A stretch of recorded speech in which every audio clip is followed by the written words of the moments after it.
tonight from the young woman critically hurt when a sidewalk scaffolding shed collapsed right on top of her. It seems like you should never have to worry about that type of thing collapsing on you. It seems like that, but Katherine Lefavre, lucky to be alive for sure after she was buried under a mountain of heavy debris. Her life changed when her spine was broken.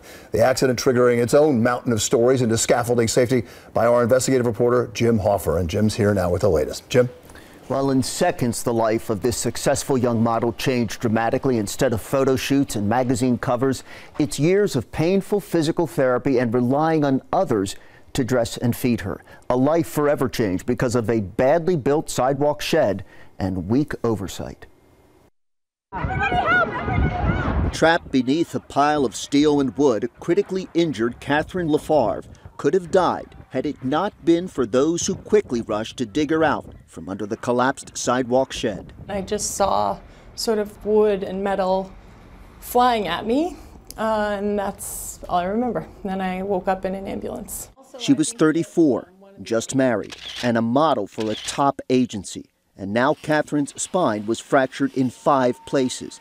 In a matter of seconds, her life changed. She is learning now how to walk again and how to live with constant pain. I do have pain, more pain than I've experienced before in my life. I can't really do anything by myself right now. I have to have help, in and out of the house.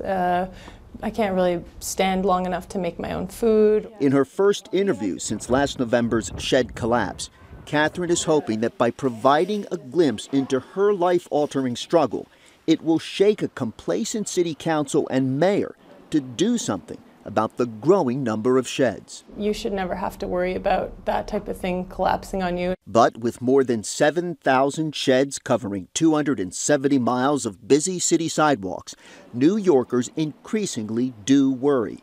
Just a few weeks ago, not far from where Katherine was injured, another scaffolding collapsed. Amazingly, no one was injured. And just last week, winds blew down a huge sidewalk shed, damaging cars at a Coney Island apartment building. We, as New Yorkers, have the right to walk down the streets of New York and feel safe. Katherine's attorney says it's unacceptable that many of these sheds are allowed to stay up for years with no one really inspecting them. This presents a danger to the public. There should be a limitation. There should be a scheduled inspection to see if in fact, this scaffold is even needed. Another potential fall hazard. You've just taken away the integrity of the structure. In an earlier investigation, we found sidewalk sheds that had been up nearly a decade as the buildings they're attached to go unrepaired. More collapses seem inevitable. 34 years old and kind of like an infant at this point, because I need help with everything I do. The engineer who designed the sidewalk shed is barred from doing work in the city forever. There is a bill before City Council that would put a 6-month limit on sidewalk sheds, and if it passes, no longer will building owners be allowed to take years to make building repairs.